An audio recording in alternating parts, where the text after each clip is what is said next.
السلام عليكم. الحمد لله نحمده ونستعينه ونستغفره ونؤمن به ونتوكل عليه ونعوذ بالله من شرور أنفسنا ومن سيئات أعمالنا. من يهده الله فلا مضل له ومن يضلله فلا هادي له. ونشهد أن لا إله إلا الله وحده لا شريك له.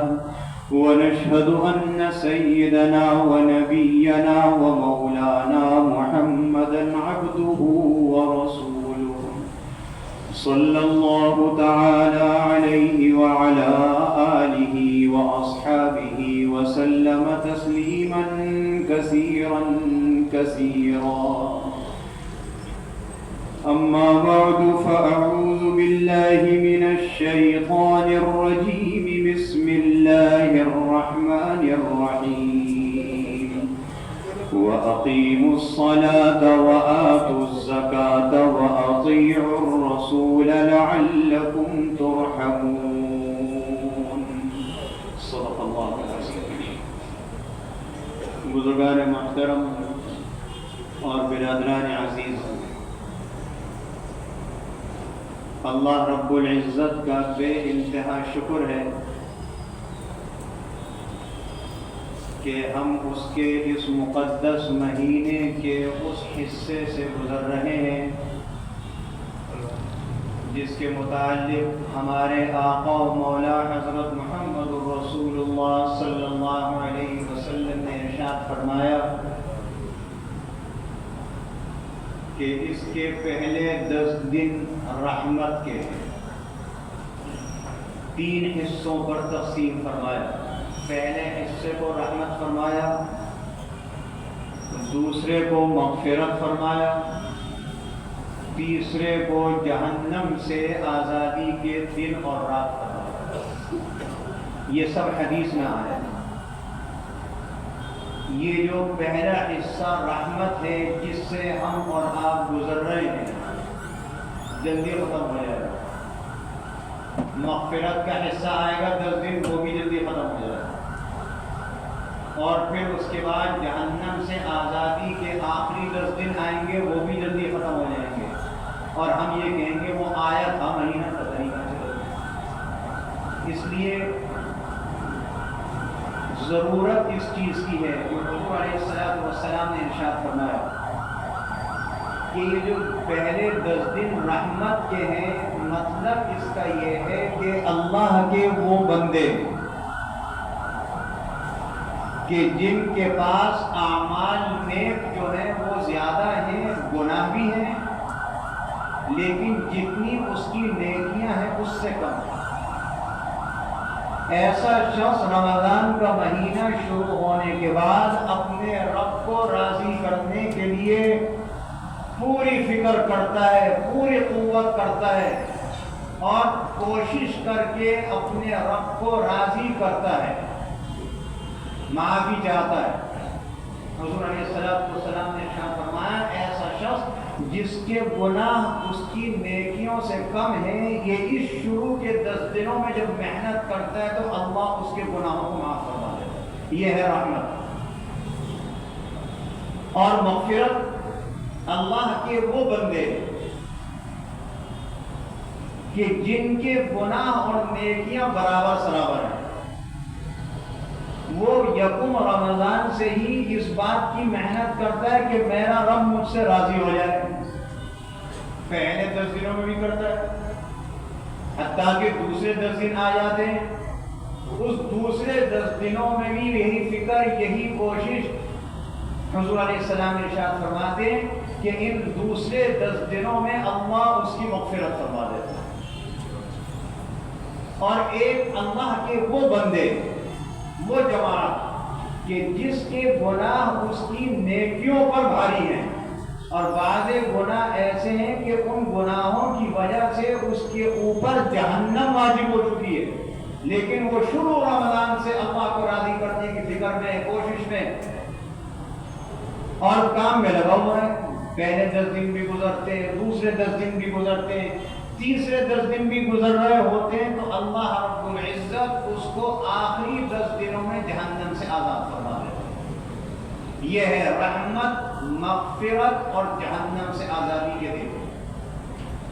اللہ رب العزت ہم سب کو، سارے مسلمانوں کو اپنی رحمت سے ہم سب کے گناہوں کی بخشش فرما دے اور جہنم سے آزاد فرما دے۔ اپنا فرما بردار بندہ اللہ ہم سب کو بنا دے۔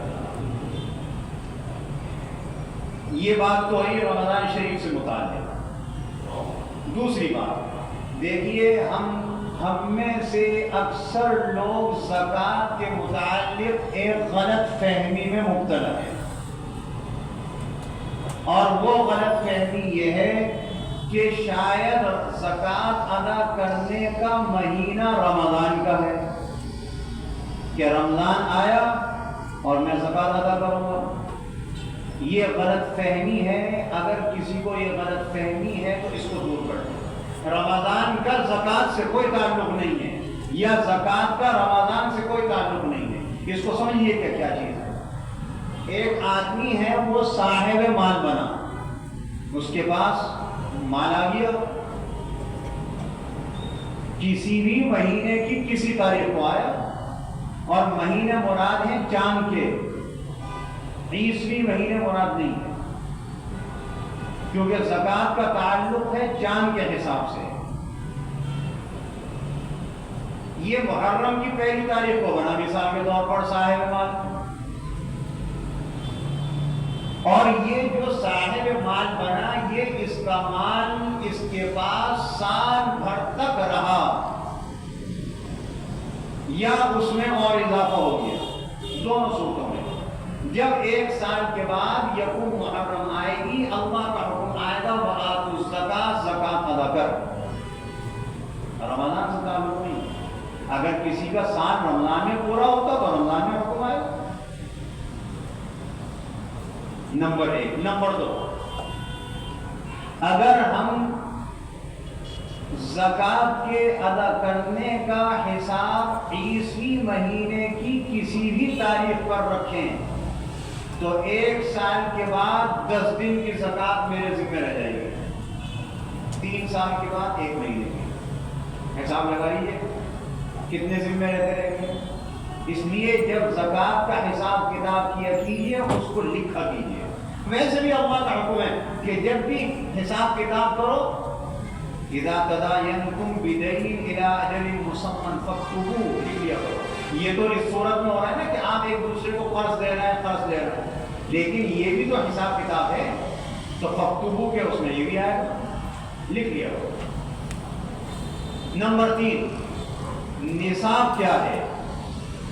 دیکھیے، ہمارا نصاب جناب رسول اللہ صلی اللہ علیہ وسلم جب ہجرت فرما کے مدینہ طیبہ تشریف لے گئے تو سن 2 ہجری میں زکوٰۃ فرض ہوئی ہے۔ روزے بھی فرض ہوئے سن 2 ہجری میں۔ تو سن 2 ہجری میں جو اللہ نے نصاب مقرر فرمایا تھا، 1450 سال کے بعد وہی نصاب ہے، قیامت تک یہی رہے گا۔ اس میں یہ نہیں ہوگا کہ اس میں 2% اضافہ کر دو، 10% اضافہ کر دو۔ اس سے یہ بات بھی پتہ چلی کہ زکوٰۃ عبادت ہے، ٹیکس نہیں ہے۔ دنیا کے ٹیکس جو ہوتے ہیں اس میں اضافہ ہوتا ہے، اور ٹیکس لینے کے بعد بھی اس سے مناعت نہیں ملتی۔ اور اللہ رب العزت نے یہ گارنٹی لی ہے کہ جو آدمی زکوٰۃ دے گا اس کے مال میں کمی نہیں ہوگی اور مزید زیادتی ہوگی۔ کمی ہمارے اپنے علم تلل خرچ سے ہو جائے بات الگ ہے، لیکن میں ہر سال زکوٰۃ دے رہا ہوں، زیور تو اتنے ہی میرے پاس، تو یہ نہیں ہوگا کہ میرا زیور کم ہو جائے، میرا مال کم ہو جائے، یہ ایسا نہیں ہے۔ کسی ضرورت کی وجہ سے بیچ کے میں کہیں کام میں لگا دیے، یہ تو ہو سکتا ہے، لیکن کمی نہیں ہوگی۔ آج تک کسی نے یہ نہیں دکھایا ہوگا کسی کو کہ میاں یہ سالوں سے زکوٰۃ دے رہا ہے، دیکھو آج خود بھیک مانگ رہا ہے، ایسا کبھی نہیں ہوگا۔ دینے ہی والا بنتا ہے، ہاتھ یوں نہیں ہوگا۔ زکوٰۃ کا نصاب، زکوٰۃ کا نصاب یہ ہے کہ نمبر 1 کسی کے پاس 7.5 تولے سونا ہو، چاندی بھی نہیں ہے، مال نقد روپیہ پیسہ بھی نہیں ہے، مال تجارت بھی نہیں ہے، صرف سونا. تو یہ سونا اگر 7.5 تولے یا اس سے زیادہ ہے یہ صاحب نصاب. اگر اس سے کم ہے تو صاحب نصاب نہیں ہے، اس پر زکوٰۃ فرض نہیں ہوگی. 7.5 تولے ہو گیا یا اس سے زیادہ ہو گیا زکوٰۃ فرض ہو جائے گی. یہ پہلا نصاب ہے. دوسرا نصاب، کسی کے پاس سونا نہیں ہے، مال نقد روپیہ پیسہ بھی نہیں ہے اور مال تجارت بھی نہیں ہے، اس کے پاس ہے چاندی.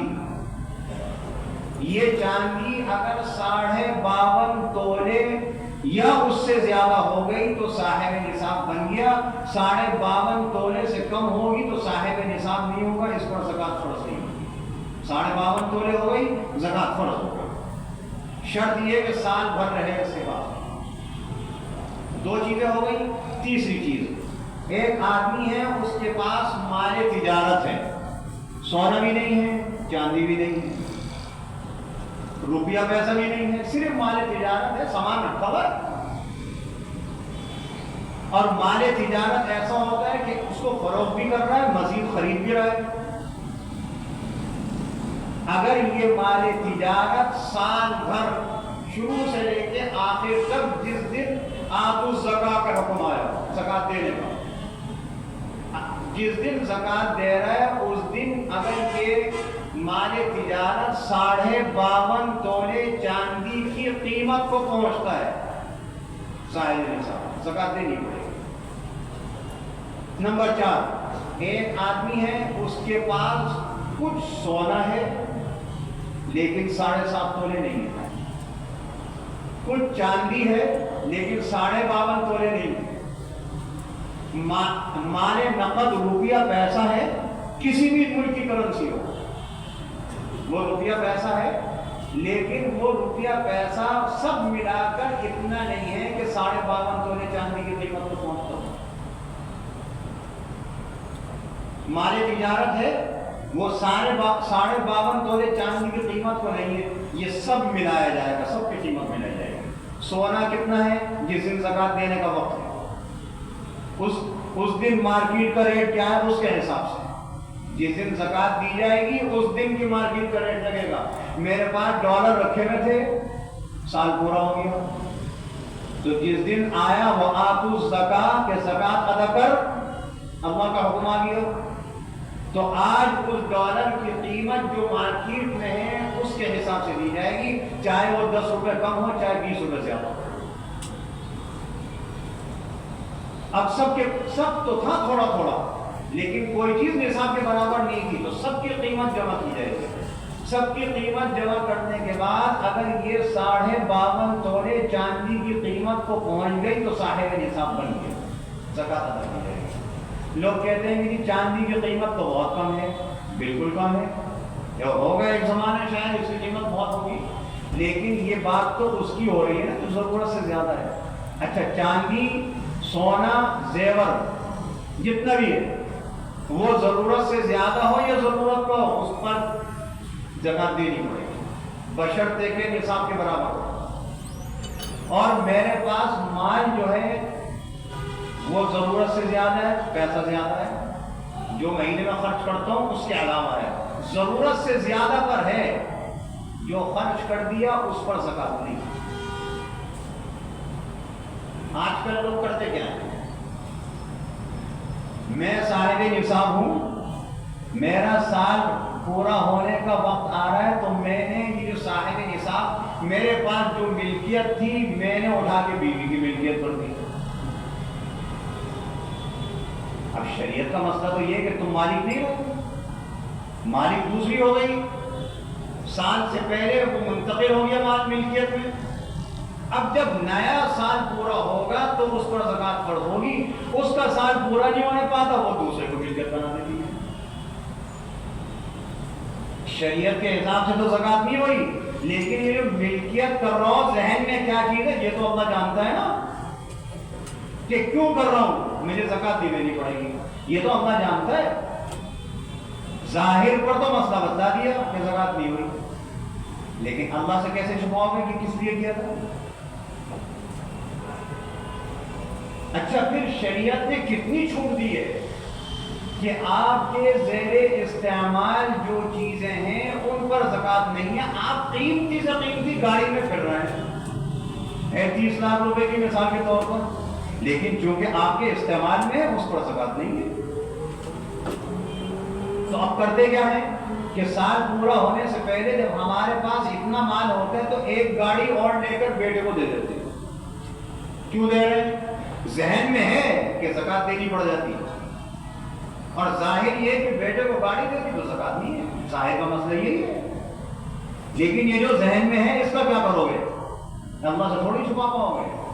اسی کو جناب رسول اللہ صلی اللہ علیہ وسلم نے ارشاد فرمایا, جو آدمی صاحب نصاب ہے اور زکات نہیں دیتا, ہیلے کرتا ہے, کچھ کرتا ہے, یہ مال اللہ رب العزت قیامت کے دن اس کے گلے میں ہار بنا کے ڈال دے گا, اور یہ مال اس سے کہے گا میدان محشر میں, انا کنزک, میں تیرا خزانہ ہوں, انا مالک, میں تیرا مال ہوں, اور تمہیں میری زکات دی گئی تھی. اور یہ بھی آتا ہے حدیث شریف میں کہ آدمی قبر میں لٹا دیا جاتا ہے, اس کے اوپر زکات فرض تھی نہیں دی, اللہ رب العزت اس کی جسم کو قبر میں چاروں طرف سے دابتے ہیں. یہ قبر کا عذاب ہے, میدان محشر ابھی حساب کتاب باقی ہے. اس کے بعد کیا ہوگا؟ اللہ تعالی ہم سب کو محفوظ فرمائے, جو اس کا حساب ہے اس کے مطابق ادا کرنے کی توفیق عطا فرمائے. ہم نے ایک غلط فہمی اپنے ذہن میں یہ بھی بٹھا لی ہے, اللہ کا حکم یہ ہے کہ زکات دو, حساب کرو. میں کہتا ہوں کہ میں نے تو حساب نہیں کیا, علیہ حساب دے دی. بھائی علیہ حساب تو دے دی, کون حساب کتاب کرتا؟ میرے گمان میں یہ کہ زیادہ گئی ہے, یہ آپ کا گمان ہے. اگر حساب کتاب کرنے بیٹھ گئے تو ایک نقصان یہ بھی تو ہے کہ اگر وہ حساب کتاب میں کم گئی تو اللہ کا نقصان اور اللہ کے بندوں کا نقصان. اور اگر عدل حساب آپ نے دے دی کہ زیادہ چلی گئی ہوگی تو آپ کا نقصان. اس لیے حکم یہ ہے کہ حساب کتاب کر کے زکات دی جائے. حساب کتاب کرنے کے بعد مثال کے طور پر 1000 روپے میرے اوپر زکات کے نکلتے ہیں, میری مرضی ہے میں اس کو 1200 کر کے دے دوں, یہ میری حساب کتاب کے بعد. لیکن حساب کتاب سے پہلے میں 1500 بھی دے دوں, یہ اللہ کو پسند نہیں. زکات کسے دی جائے گی اور کسے نہیں دی جائے گی, ایک اصول سمجھ لیجیے. لوگ پوچھتے ہیں میں اپنے چچا کو زکات دے سکتا ہوں, بھائی کو دے سکتا ہوں. میں اصول بتا دیتا ہوں, اس اصول میں سب آ جائیں گے. دیکھیے, آپ جس سے پیدا ہوئے وہ آپ کا اصل ہے, اور جتنوں سے پیدا ہوئے, جتنوں سے مراد یہ باپ دادا نانا دادی نانی, ان کے اوپر ان کے ماں باپ, ان کے اوپر ان کے ماں باپ, ان کے اوپر ان کے ماں باپ, جہاں تک بھی چلے جائیں, یہ سب اصول ہیں. ان سے آپ پیدا ہوئے, تو جن سے آپ پیدا ہوئے ان کو زکات نہیں دی جا سکتی, چاہے کتنے مسکین, کتنے فقیر, کتنے محتاج ہوں. وہ اگر ایسے ہیں تو نفلی صدقے سے ان کی مدد کریں. آپ اپنے ماں باپ کو, ماں باپ کے ماں باپ کو, دادا دادی نانا نانی, ان دادا دادی نانا نانی کے والدین کو, ان والدین کے والدین کو اگر بالفرض یہ آپ کی زندگی میں حیات ہیں, آپ ان کو زکات نہیں دے سکتے, یہ آپ کے اصل ہیں. نمبر 2, آپ سے جو پیدا ہوئے یہ آپ کی فرع, آپ کی شاخیں ہیں. آپ کی جتنی شاخیں ہیں جو آپ سے پیدا ہوئے, بیٹا بیٹی, پوتا پوتی, نواسا نواسی, پوتا پوتی نواسا نواسیوں کی اولادیں, ان اولادوں کی اولادیں, ان کی اولادیں, آپ ان کو زکات نہیں دے سکتے.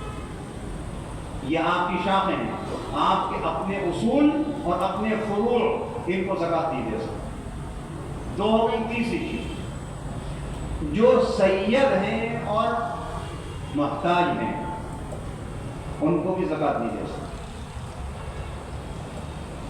جو ہاشم ہیں، بنو ہاشم ہیں، محتاج ہیں، فقیر ہیں، مسکین ہیں، ان کو بھی زکات نہیں دے سکتے۔ ان سیدوں کو اور بنو ہاشم کو نفلی صدقے سے مدد کی جا سکتی ہے، زکات نہیں دی جا سکتی۔ اسی طریقے سے صدقات واجبہ، میں نے ایک منت مانی، میرا فلانا کام ہوگا، وہ کنجوسوں والا کام ہوگا، میرا فلانا کام ہوگا تو یہ کام کروں گا، ورنہ تھوڑی کرنا۔ منت مانی، کام ہو گیا، اللہ نے کر دیا، لیکن وہ منت واجب ہو گئی میرے اوپر۔ یہ واجب جو ہو گئی، یا صدقۃ الفطر واجب ہے، یہ اپنے اصول کو، اپنے فروع کو، سیدوں کو، بنو ہاشم کو نہیں دے سکتے۔ مسلمانوں کی بات ہو رہی ہے، کیونکہ زکات تو مسلمان کو دی جائے گی، اور یہ مسلمانوں کے اندر ہیں اصول اور فروع، سید اور بنو ہاشم۔ غیر مسلم کی تو بات ہی نہیں ہو رہی۔ غیر مسلم کو تو زکات دی نہیں جا سکتی، ایک ہندو کو زکات نہیں دے سکتے۔ یہ بھی ہماری بہت بڑی غلطی ہے، مسجد سے نکلتے ہیں اور زکات کی نیت سے پیسے دیتے ہوئے چلے جاتے ہیں، بہت بڑی غلطی ہے۔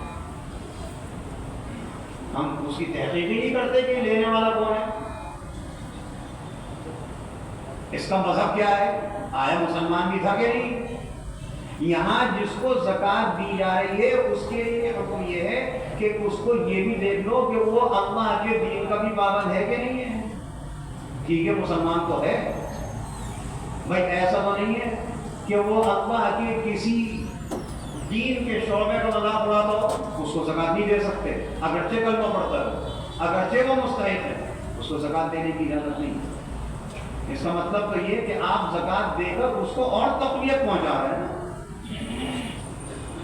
یہ مسائل ہیں، اس لیے زکات دینے سے پہلے یہ تو میں نے چند موٹے موٹے مسئلے بتائے ہیں۔ زکات کے متعلق مستقل کتابیں آتی ہیں مسائل پر، آپ ان کا مطالعہ کیجیے، اور جب بات سمجھ میں نہ آئے تو کسی اہل علم سے اس کے متعلق پوچھیے۔ زکات دینے میں نے جیسے آگے عرض کیا، مسجد سے نکلے دیتے چلے گئے۔ اسی طریقے سے بہت سارے ادارے ایسے ہیں جنہوں نے پہلے تو بدنام تھا نا، مولوی بدنام تھا، مدرسہ بدنام تھا، یہ زکات پہ پلتے ہیں، صدقات پہ۔ آج سول اسپتال زکات پہ نہیں پل رہا۔ آج آپ کی حکومت سندھ اپنے اداروں کے لیے زکات نہیں دے رہی۔ یہ تو صدقات اور سب چیز تو جناب رسول اللہ صلی اللہ علیہ وسلم کی وہ سنت ہے جو مستحق ہے اس کو دینے کے لیے۔ آج یہ سارے ادارے پڑھ رہے ہیں زکات پہ، اور کس طریقے سے پڑھ رہے ہیں؟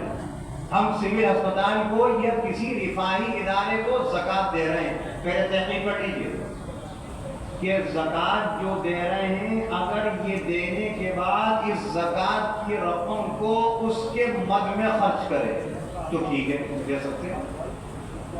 کیا مطلب؟ ایک رفاہی ادارہ وہ شکر کو کھلاتا ہے سب کو، پاگل جو ہمیں مسلمان نہیں سمجھتا وہ مسلمانوں سے زکات دے رہا ہے، اور مسلمان ایسا پاگل ہے اس کو زکات دے رہا ہے۔ مسلمان کی بھی تو بے وقوفی دے گے۔ اچھا، اب زکات لے لی، اب زکات جو لے لی خرچ کس پہ کرو گے؟ یہ بھی تو بتاؤ، خرچ کس پہ کرو گے؟ کیونکہ زکات تو مسلمان مستحق پہ خرچ کرنی ہے۔ اب سول ہسپتال میں اگر ایک مریض ایسا آ رہا ہے جو مستحق تو ہے، جو مسلمان نہیں ہے، زکات کا پیسہ اس پہ بھی خرچ ہو رہا ہے، تو زکات ادا ہوئی۔ اس لیے ان رفاہی اداروں میں اگر یہ مد ہے کہ زکات کی رقم اسی مد میں خرچ کریں گے تو دینا جائز ہے، ورنہ جائز نہیں، ورنہ زکات برباد نہ کریں۔ بہتر یہ ہے کہ اپنے خاندان میں، اپنی برادری میں دیکھیں، دو فائدے ہیں۔ وہ یہ، ایک تو خاندان ہے، خاندان کے کچھ افراد ہوتے ہیں، اگر ان کو زکات کے مستحق ہیں اور وہ دین کے کسی شعبے کا مذاق نہیں اڑاتے تو ان کو زکات دینے کے دو ثواب ہیں، ایک تو زکات کی ادائیگی کا، ایک صلہ رحمی کا۔ ورنہ کسی ایسی جگہ زکات دے دیجیے جو آپ کے دین کی حفاظت کرنے والا ہو، اس میں بھی آپ ان کو وکیل بناتے ہیں۔